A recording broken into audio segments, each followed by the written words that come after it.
और मैं इतना परेशान, इतना डिप्रेस्ड मैं जीवन में कभी नहीं रहा जो मैं उन 2-3 दिन में रहा था।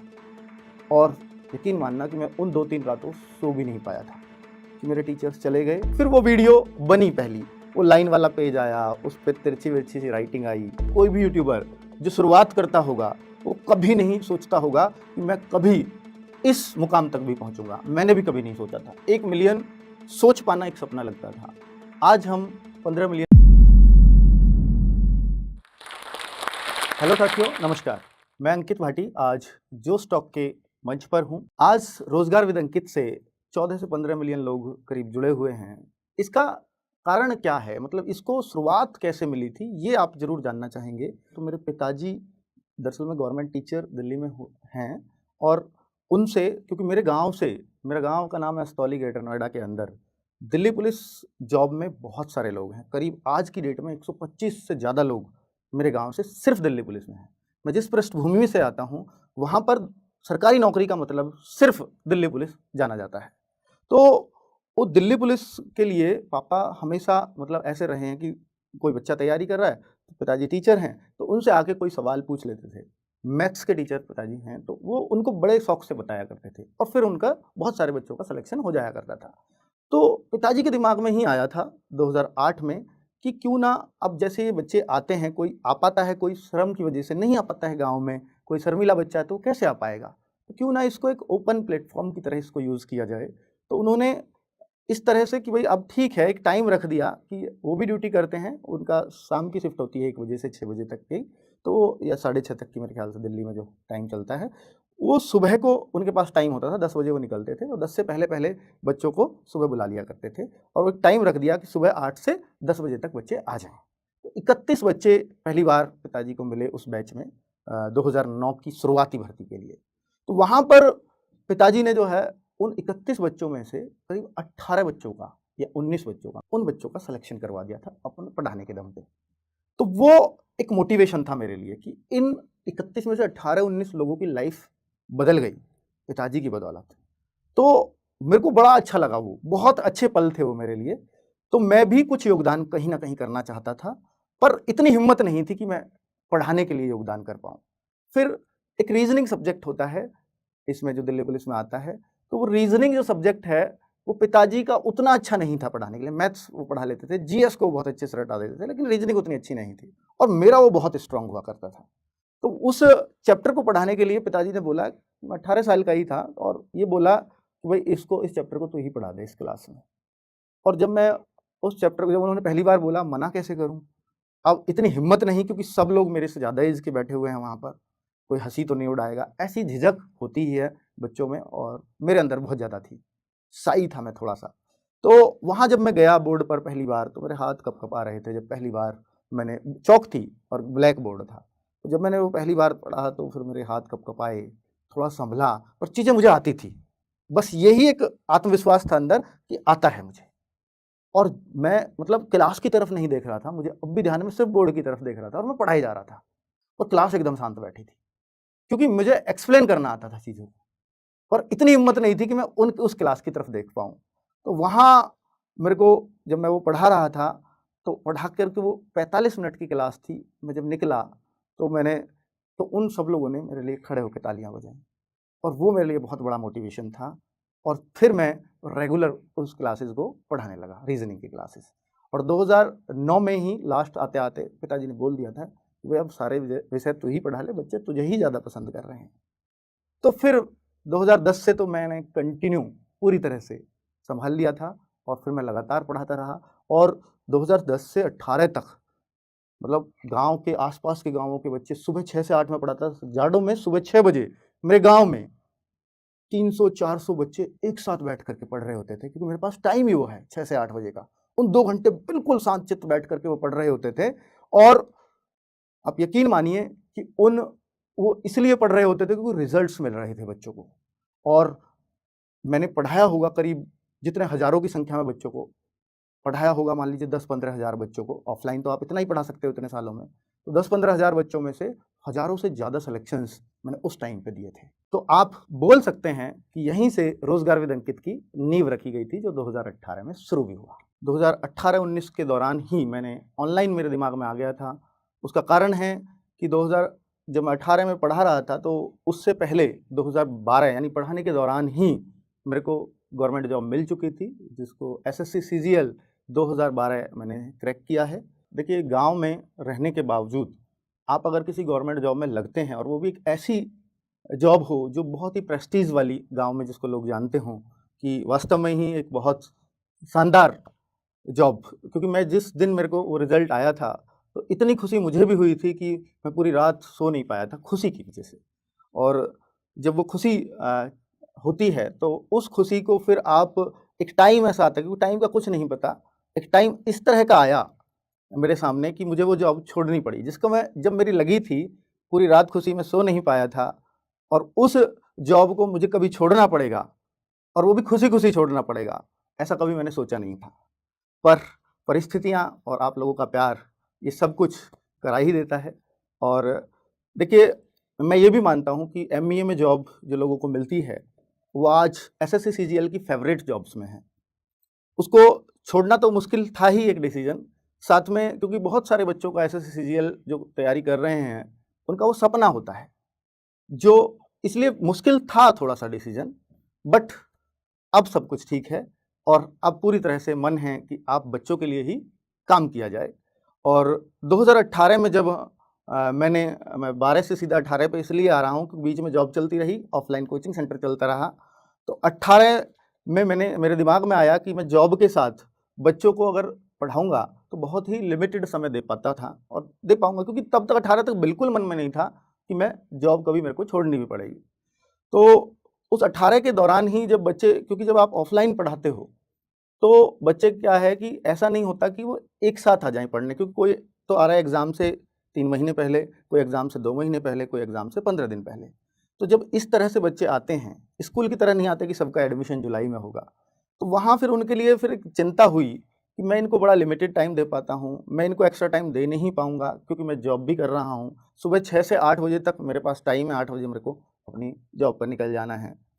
तो उस टाइम पे फिर मेरे दिमाग में ये आया कि भई इनके लिए कुछ किया जाए, कुछ ऐसा किया जाए कि जो इनको मतलब इनकी ये जो पढ़ाई है, ये डिस्टर्ब ना हो और जो बाद में आए हैं ये भी पहले वाले बच्चों के साथ अपने आप को रख पाएँ कॉम्पिटिशन में, वरना तो इनका एग्ज़ाम क्लियर नहीं होगा। और ऑफ़लाइन अगर आप चलाते हैं तो आपको रिज़ल्ट की बहुत चिंता करनी पड़ती है, क्योंकि वो बच्चा आपसे सीधा अटैच होता है, वो बहुत कुछ उम्मीद आपसे लेकर के आ रहा होता है।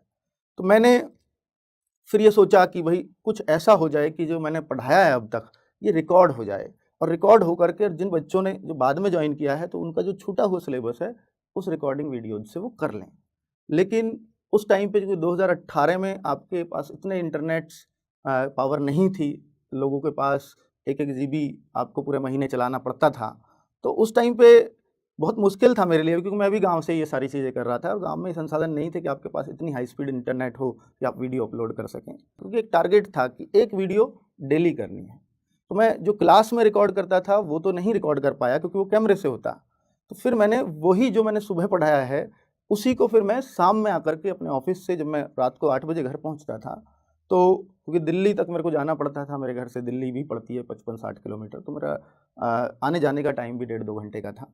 तो मेरे को आते-आते 8 बज जाते थे। 8 बजे से जब मैं वीडियो रिकॉर्ड करना शुरू करता, रिकॉर्ड करते फिर उसको अपलोड करना, उसकी एडिटिंग करना, वॉइस रिमूव करना, शोर रिमूव करना, तो उन सबको अपने आप ही करना होता था। तो रात को 12-12 बज जाते थे। सुबह 6 बजे से फिर क्लासेज़ हैं, क्योंकि आपको ऑफ़लाइन पढ़ाना है।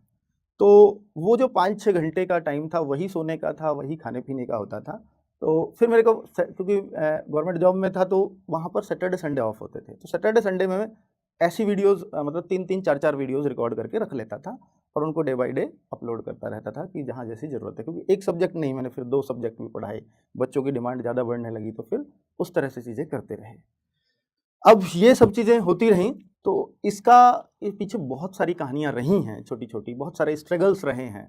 ये 15 मिलियन तक का सफ़र मेरे ख़्याल से कोई भी जितना भी संघर्ष कोई भी करता है, उतना मैंने भी किया होगा। तो ज़ाहिर-सी बात है, आज तक हालाँकि ये चीज़ें, क्योंकि एज़ ए टीचर मैं यूट्यूब पे शेयर नहीं कर पाया हूँ, ना कर सकता हूँ, क्योंकि वो एक प्लेटफ़ॉर्म है ही नहीं उन चीज़ों को शेयर करने के लिए। यहाँ मेरे को मौका मिला है, तो मैं चाहता हूँ कि वो सारी चीज़ें आप लोगों के सामने आएँ। तो जब मैं वीडियो पेनटैब से बनाना वाला था, बनाने से भी पहले अगर मैं आपको बताऊँ, तो जब पता लगा मेरे को कि कैमरे से अगर मैं वीडियो शूट करूँगा अपनी क्लास में, तो मुझे पता लगा कि मेरी आधे घंटे, 1 घंटे की वीडियो वो 5 जीबी, 6 जीबी में चली जाएगी और मेरे को महीने का 1 जीबी इंटरनेट ₹250 में मिलेगा और वो पूरा महीने चलाना है। और वहाँ 1 जीबी आप ज़्यादा से ज़्यादा 2 जीबी, 4 जीबी, 5 जीबी, अगर आप इससे ज़्यादा, क्योंकि 5 जीबी आपको रोज़ यूज़ करना है, तो आपके पास प्लान ही नहीं है, कंपनी के पास उतने प्लान भी नहीं थे कि वो उस पूरी वीडियो को पूरे मेरे महीने भर तक चला पाएँ। तो ये मेरे लिए बहुत मुश्किल था कि मैं कैमरे से वीडियो को शूट करवा के डलवा पाऊँ, या तो फिर कोई वाईफ़ाई हो, वाईफ़ाई गाँव में आपको मिलेगा नहीं। तो वो समस्या बहुत बड़ी रही, इसलिए मेरे को सोचना पड़ा कि कुछ ऐसा सोचूँ जिससे वीडियोज़ बहुत कम जीबी में बने, बहुत कम एमबी में बने। तो मैंने फिर सोचा कि यार लोग ऐसे कभी-कभी स्क्रीन पे ना ऐसे-ऐसे कुछ लिखते रहते हैं। लैपटॉप की स्क्रीन पे जब देखते हैं तो कुछ-कुछ ऐसे लिखा आता रहता है। वो व्हाइट से पेज पे कुछ भी लिख देते हैं। ये कैसे लिखा जाता है? ये पूछने के लिए, क्योंकि आस-पास आपके पास सोर्स नहीं है। 2018 में लोग यूट्यूब चैनल उतने नहीं चला रहे होते थे। एजुकेशन में बहुत कम लोग थे तो वो बोर्ड से शूट करके डाल रहे थे वाईफ़ाई के माध्यम से। तो मेरे लिए बहुत मुश्किल था ये पता करना कि मैं पेनटैब से कैसे जो है लोगों को पूछूं कि भाई ये क्या चीज़ है। पेनटैब नाम तो बाद में आएगा। अब पेनटैब के लिए फिर मैं परेशान रहा कि भाई कैसे, क्या चीज़, कैसे ये यूज़ होता है, क्या माइक यूज़ होता है, कहाँ से पता करूँ? यूट्यूब पे बहुत सर्च किया, कोई ऐसी वीडियो मिल जाए, नहीं मिली। लेकिन 1-2 लोग पढ़ा रहे थे उस टाइम पे उस तरह से। तो मैंने वहाँ कमेंट भी किए जा कर के कि आप प्लीज़ ये बता दीजिए मुझे कि ये कैसे आप लिखते हैं, क्या यूज़ करते हैं? तो उन्होंने एक का रिप्लाई भी उस टाइम पे मुझे आया, तो उन्होंने सिर्फ़ लिखा यूज़ पीपीटी, क्योंकि लोग कितने रिप्लाई करेंगे और फिर वो उसको रिप्लाई क्यों करेंगे जो हो सकता है कल को आपका कंपटीटर बन जाए। तो जब मैंने उनसे पूछा तो उन्होंने सिर्फ़ यूज़ पीपीटी लिखा। अब पीपीटी का मुझे ये भी नहीं पता कि भई ये जो है पावर पॉइंट की बात कर रहा है। उस टाइम पे मुझे इतनी भी नहीं पता थी। तो वहाँ थोड़ा-सा मुझे मन कि अब तो ये इनसे पूछने का या ना पूछने का कोई फ़ायदा ही नहीं रहा। फिर मेरा एक दोस्त था, उन्होंने मुझे सजेस्ट किया कि भई ऐसे जो है ये शायद कुछ ऐसा है कि एक टैब सी होती है और उसपे लिखते हैं पेन से, वो उससे कनेक्ट हो जाती है लैपटॉप वगैरह से।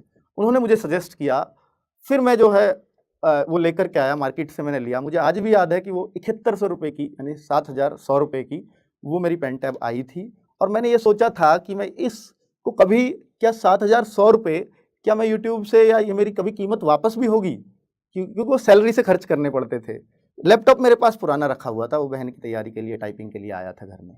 मैं बहुत ज़्यादा लैपटॉप वगैरह यूज़ नहीं करता था, पर ऑफ़िस में काम कर रहा था 4 सालों से, पिछले 2014 में मैंने जॉइन कर लिया था, तो मेरे को थोड़ा-सा चीज़ें चलानी आ गई थी, वरना कंप्यूटर भी मेरे को बहुत ज़्यादा नहीं आता था उस टाइम तक।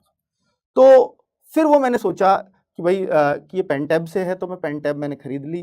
पेन टैब से मैंने जब लैपटॉप पे किया तो वहाँ कोई सॉफ्टवेयर भी, कोई वन नोट टाइप उस टाइम पे चलता था, वो मैंने इंस्टॉल भी, वो मेरा आधा-अधूरा ही हुआ। परचेज़ कैसे करते हैं ये सब नहीं पता था, तो उसका फ्री वर्ज़न मैं चलाता रहा।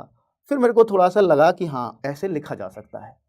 फिर वो वीडियो बनी पहली, वो लाइन वाला पेज आया, उस पे तिरछी-विरछी सी राइटिंग आई। आज भी वो पहली वीडियो पड़ी हुई है, 7 जनवरी 2018 की। इकाई का अंक, यूनिट डिजिट मैंने पढ़ाया था और बच्चों ने बहुत पसंद किया उसको, कि वो 1 महीने में 1000 जब वो चली गई वो वीडियो, 1000 व्यूज़ पे जब वो आ गई, तो सब्सक्राइबर भी मेरे 500-700 हो गए। तो मुझे वो इतना खुशी देने वाला पल था कि मतलब 500-700 सब्सक्राइबर और आज 15 मिलियन, मेरे को बराबर ही खुशी लगती है। तो उस टाइम पे 500 सब्सक्राइबर मेरे लिए बड़े मायने रखते थे। मैं सोचता था कि 500 लोग अगर सामने खड़े कर दूँ, तो कितने सारे होंगे। वो सारे लोग मुझसे जुड़ चुके हैं। फिर एक मैं, चूँकि आप लोकल में ऑफ़लाइन में पढ़ा रहे होते हो, तो एक मेरे गाँव से मैं पढ़ रहा था, तो गाँव से दूर मैं सोच रहा था, क्योंकि मैंने जो ये यूट्यूब चैनल बनाया था अपने बच्चों के लिए बनाया था, ऑफ़लाइन वालों के लिए, कि वे 500, मेरे पास बच्चे पढ़ रहे थे 300-400, ये 100 तो ज़्यादा एक्स्ट्रा आ ही गए अगर ये सारे भी मुझसे पढ़ रहे होंगे तो। तो फिर वो 100 कौन हैं? तो एक बच्चे ने उस ऑफ़लाइन क्लास से उठ कर के बोला, और वो मुझे बात आज भी याद है। उसने बोला कि सर आपकी जो वीडियो है ना, बुलंदशहर के लोग भी देखते हैं। बुलंदशहर में कुछ बच्चे हैं वो भी देखते हैं, जो मेरे घर से शायद 20-25 किलोमीटर दूर पड़ता है। मेरे को ऐसी खुशी हुई, 25 किलोमीटर दूर वाले लोग मुझसे जुड़ चुके हैं जो यहाँ भी नहीं आ रहे हैं।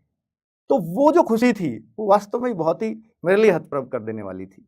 तो ये जो सफ़र था इस तरह से शुरू हुआ। अब वो लगातार मैं पेन टैब से वीडियो बनाता रहा और मैंने करीब 500 वीडियोज़ सिर्फ़ पेन टैब से बनाए होंगे। और 500 वीडियोज़ बना कर के लगभग, जब मैं अकेला उस काम को कर रहा था, तो 2018 2019 में तो कैमरे के सामने भी वीडियो आ गया था हालाँकि। तो उससे मिल करके जब मैं अकेला कर रहा था तो फिर 5 लाख सब्सक्राइबर तक मैंने वो अकेले सफ़र तय किया। और कैमरे का वीडियो कैसे आया, क्या गांव में इंटरनेट पहुंच गया? नहीं, क्योंकि मैं ही शिफ्ट हो गया ग्रेटर नोएडा आकर के। वो मेरा अपना कारण नहीं था, मेरा सब सेट चल रहा था। मेरी वाइफ दिल्ली में गवर्नमेंट टीचर है और उनकी वजह से, क्योंकि उनकी जॉब में बड़ी दिक्कत हुई, 16 में जो है उनकी जॉब लगी। 2 साल तो उन्होंने भी चला लिया मेरे साथ, लेकिन 18 में हम लोग शिफ्ट हो गए थे लास्ट में आकर 2018 में। कहाँ? ग्रेटर नोएडा में। तो वहाँ मेरे को वाईफाई जैसी चीज़ें मिल गई, तो मैंने कैमरा मंगा लिया एक। कैमरा भी उस टाइम पे मुझे याद है आज भी, बहुत मोल भाव करके 80,000 रुपये के आसपास वो कैमरा आया था। और उस कैमरे को मैंने बीच क्लास के अंदर रख दिया। और जब मैं पहली वीडियो क्लास में बना रहा था, तो ऑफलाइन बच्चे भी पढ़ रहे हैं, ऑनलाइन के लिए मैं रिकॉर्ड कर रहा हूँ, तो मुझे आज भी ध्यान है कि अगर वो पहला वीडियो जब मैं बना रहा था, तो उस टाइम पे मतलब मुझे कभी ऐसा फील नहीं हुआ, क्योंकि मैं देखो 2009 से पढ़ा रहा हूँ और 2019 में कैमरा है, तो 10 साल हो गए थे मेरे को ऑफलाइन पढ़ाते-पढ़ाते। तो जब 10 सालों में पहली बार मुझे ऐसा लगा कि पता नहीं कोई मुझे इतना गौर से कैसे देख रहा है, तो मैंने बड़ा अनकंफर्टेबल फील किया। मुझे लगा यार कैमरे-वैमरे के लिए हम लोग नहीं बने हैं। मैंने फिर भी थोड़ी हिम्मत जुटाई अगले दिन कि कोई बात नहीं, कि हो सकता है पहला दिन है इसलिए थोड़ी सी दिक्कतें आई हों। लेकिन दूसरे दिन जब मैं आया तो मुझे बिल्कुल नॉर्मल लगने लगा। और वो उस दिन से आज का दिन है। फिर वो पूरा मैथ्स जो मैंने 4 महीने वो ऑफलाइन में पढ़ाया, पूरा रिकॉर्ड किया। वो 125 वीडियोज़ मैथ्स की, वो बड़ी फेमस वो सीरीज़ बनी। बहुत सारे मैथ्स बच्चे जो नहीं सीख पाते थे कहीं से, उन्होंने उन 125 वीडियोज़ से मैथ्स सीखा। और लगातार बच्चे, क्योंकि वो रिकॉर्डेड वीडियोज़ थी, कोई लाइव नहीं थी, कुछ नहीं थी, और बच्चे बाद में जब सेलेक्ट होकर के आते थे, सर आपकी प्लेलिस्ट देखी थी हमने मैथ्स की यूट्यूब पर 125 वीडियो वाली, और उससे मैं जीरो मैथ्स में था और मेरे को हीरो बना दिया उन्होंने। तो वो जो चीज़ मेरे को मिलती थी, वो मेरी पूरा वसूल था हर चीज़। मतलब हर चीज़ कहते हैं ना पैसा वसूल, वो वाला वसूल मेरे को हो रहा था उन वीडियोज़ से। 2019 के बाद फिर 2020 में कोरोना आ गया। कोरोना आ गया तो चीज़ें हालाँकि चल रही थी उस स्पीड से, पर उससे नहीं चल पाई जिससे हम चाह रहे थे। तो 20 में क्योंकि हम लोग गाँव चले गए ग्रेटर नोएडा से, कि गाँव में रहेंगे भाई थोड़ा-सा, क्योंकि अब काम-वाम तो कुछ करना नहीं है, और बोर्ड-वोर्ड रह गए अपने जो है यहाँ ग्रेटर नोएडा में। फिर लॉकडाउन लग गया पूरी तरह से सब कुछ, तो फिर अब सोचा कि अब गाँव से बनेंगी भी कैसे वीडियो। हालाँकि 2 साल में इतना गाँव में चेंज आ गया था कि वहाँ भी वाईफ़ाई पहुँच गया था। तो फिर वो मैंने बोर्ड कोरोना में ही मँगवाया और घर पे लगा लिया गाँव में ही।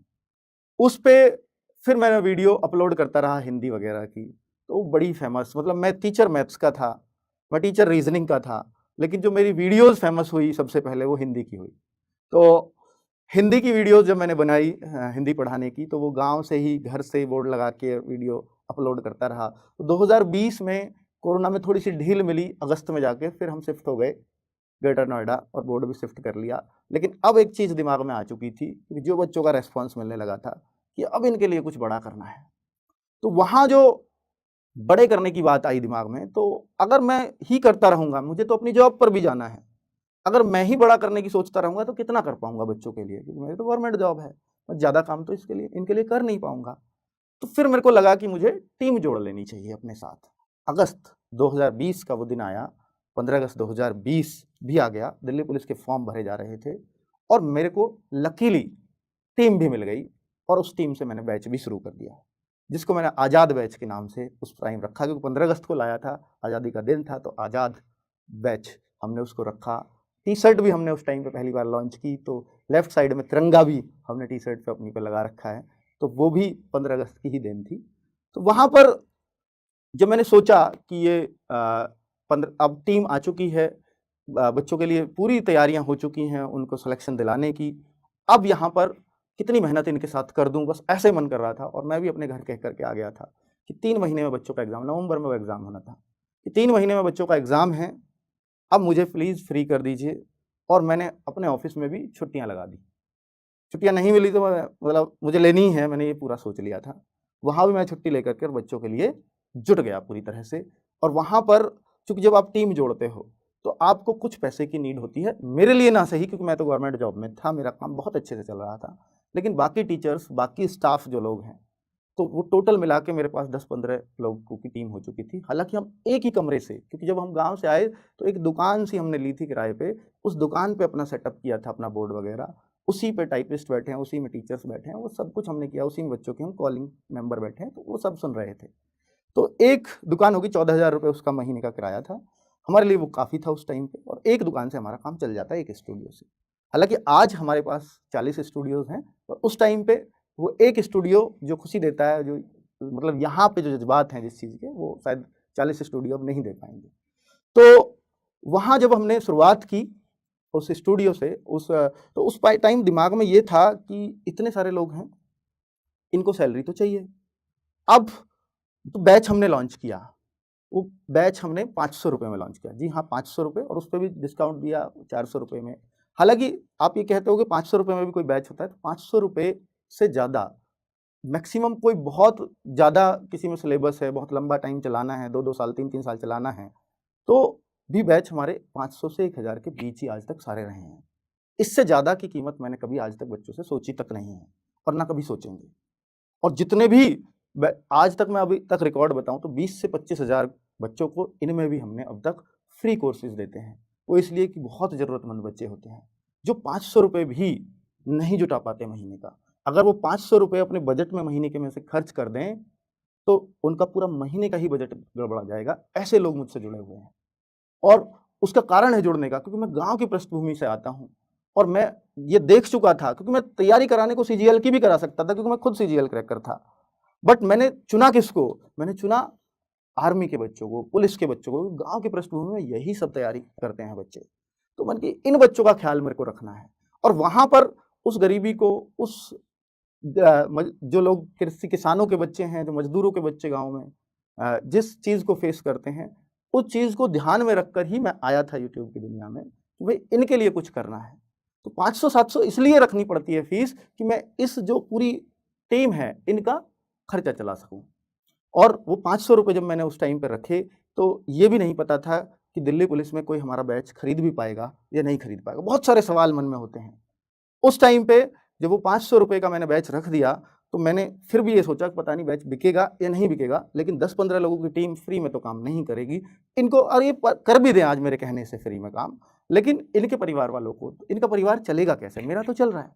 तो मैंने फिर क्या किया था कि मैंने अपना अकाउंट, चूँकि मैं गवर्नमेंट जॉब में करते-करते मेरे को 5-6 साल हो चुके थे तब तक, तो मेरे अकाउंट में जमा था करीब 10 लाख के आस-पास, और मेरी वाइफ़ के अकाउंट में मैंने पूछा 2016 से वो भी जॉब कर रही थी, तो 6-7 लाख उनके अकाउंट में भी थे। तो टोटल हमारे पास 16-17 लाख रुपए हो गए, और हमने सोचा अब सेटअप शुरू कर देते हैं, ये काफ़ी है, और 3 महीने का कोर्स है। अगर 3 महीने बच्चों ने मुझे खरीद के, मुझे से कोई कोर्स भी नहीं खरीदा, तो मैंने 16-17 लाख रुपए में मैंने पूरा हिसाब लगा लिया था कि पूरी टीम की सैलरी दे पाऊँगा। और वो, आप यकीन मानिए कि वो पहले 3 दिन में ही, जब मैंने वो कोर्स लॉन्च किया, तो पहले 3 दिन में ही वो बच्चों ने 1 करोड़ रुपए का कोर्स खरीद लिया था, उस टाइम पे। तो मतलब फिर ऐसे लगा था कि अब मतलब, जब कहते हैं ना कोई चीज़ अनएक्सपेक्टेड हो जाए, तो वो इतना प्यार, मतलब उसमें इतना भावुक मैं हो जाता था कि यार, बच्चों से मैंने एक बार, पहली बार कोई कोर्स लाया, और मुझे नहीं पता था ये खरीदेंगे या नहीं, और उन्होंने मुझे इतना पैसा दिया। अब उस टाइम पे जीवन में एक कसम खाई थी कि भाई, अब इनके लिए जो मुझसे बन पड़ेगा, चाहे वो फ्री बने, चाहे वो पैसे में बनेगा तो बहुत थोड़ी फीस में। तो मैंने बहुत कुछ बच्चों के लिए आज तक यूट्यूब पे फ्री किया है, और बहुत कुछ चीज़ें ऐसी हैं कि जो बच्चे ही जानते हैं मेरे, कि मैं उनके लिए क्या कर सकता हूँ। और आज भी अगर मुझे लगता है कि मेरा सब कुछ सही चल रहा है, तो मैं उनके लिए वो सारी चीज़ें फ्री कर देना चाहता हूँ। और यूट्यूब पर आप देखेंगे कि आज हमारी करीब सारे चैनल्स मिलाकर के 50,000 से ज़्यादा एजुकेशनल वीडियोज़ पड़े हुए हैं। 50,000 घंटे हम लोगों ने पढ़ाया हुआ है, हमारी टीम ने। वो सब फ्री ऑफ कॉस्ट है बच्चों के लिए। तो वो वहीं से मोटिवेशन आया, और उस टाइम पे, मतलब जब वो 1 करोड़ रुपए के आस-पास मेरे पास आ गया था, और जब ये चीज़ें दिमाग में आईं कि भाई अब इनके लिए मैं क्या कर जाऊँ, तो बहुत मेहनत हम लोगों ने उस बैच में की। हालाँकि उस दौरान जो टीचर्स मैं लेकर के चला था, कि मुझे टीम चलाने का बिल्कुल अनुभव नहीं था। 1-2 टीचर मेरे छोड़कर भी चले गए, और उन 1-2 टीचर की वजह से मैंने सोचा कि बच्चा कितना परेशान हो जाएगा। अभी 1 महीने में एग्ज़ाम है इनका, क्योंकि 2 महीने बाद ही वो चले गए थे, 3 महीने में एग्ज़ाम था। और मैं इतना परेशान, इतना डिप्रेस्ड मैं जीवन में कभी नहीं रहा, जो मैं उन 2-3 दिन में रहा था। और यकीन मानना कि मैं उन 2-3 रातों सो भी नहीं पाया था, कि मेरे टीचर्स चले गए। इन बच्चों ने मुझे इतना विश्वास किया मेरे ऊपर, अब मैं इन बच्चों को क्या दे पाऊँगा? जो टीचर गए, उनकी जगह भगवान ने, मतलब देखिए जब इरादे नेक होते हैं ना, मुझे वो टीचर दिया, नाम है नवीन शर्मा, और वो आज इस चैनल का, रोजगार विद अंकित का सबसे फेमस चेहरा है, सबसे बड़ा टीचर बन चुका है। तो ये होती है सच्ची नीयत से काम करने का तरीका। तो मतलब जो रिटर्न में भगवान हमें देते हैं। मैंने एक चीज़ नोट की है कि यूट्यूब पर लोगों का ना, बच्चों का स्पेशली टीचर्स पर अब धीरे-धीरे भरोसा उठ जाता है कई बार, क्योंकि आपसे यहाँ पे कोई टीचर कुछ बोल रहा है, यहाँ पे वो पढ़ा रहा है, लेकिन बच्चा आपसे जुड़ा हुआ है असम का, आप नोएडा में पढ़ा रहे हो, आपसे बच्चा जुड़ा हुआ है कर्नाटका का, वो आपके शब्दों की बदौलत जुड़ा हुआ है, और वो शब्द आपने अगर झूठ बोल दिया उससे, वो क्या कर लेगा आपका? कुछ नहीं कर पाएगा। लेकिन उसकी इमेज ज़रूर बनेगी दिमाग में कि यूट्यूबर सब ऐसे ही होते हैं, और ये जो लोग यूट्यूब पे कुछ भी बोलते हैं, इन पर कोई भरोसा नहीं करना है। तो मैं सभी को भी इस यहाँ से, इस मंच से ये संदेश देना चाहूँगा, स्पेशली टीचर्स को, कि वो जो भी बोलें, उस चीज़ को, उन कमिटमेंट्स को प्लीज़ बच्चों के सामने पूरा ज़रूर करें। उससे क्या होगा कि अगर आप कमिटमेंट पूरे करते हैं, तो बच्चे आपके ऊपर ट्रस्ट करते हैं। ट्रस्ट आपके ऊपर अगर करेंगे, तो उसका कारण सिर्फ़ एक ही होगा कि आप अपने कमिटमेंट पे हमेशा सच्चे, हमेशा खरे उतरें उनके ऊपर।